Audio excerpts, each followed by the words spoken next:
With the G1 SCBA, MSA Safety has become the leader in gathering situational information that Command can use to increase firefighters' safety, such as alerts, gas detection readings, and time remaining on air.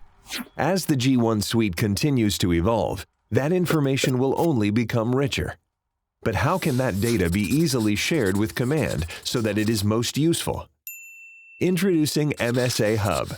Now the G1 data is not just staying on scene with the incident commander, but is also going to the cloud, where it can be securely accessed on any browser. Now leadership has full visibility over operation, potentially to multiple incidents. Now another set of eyes can take a calmer and more thorough view of the situation, with the capability to communicate easier with other authorities or access specialized information. This simplifies the incident commander's job, allowing team safety to be the primary focus.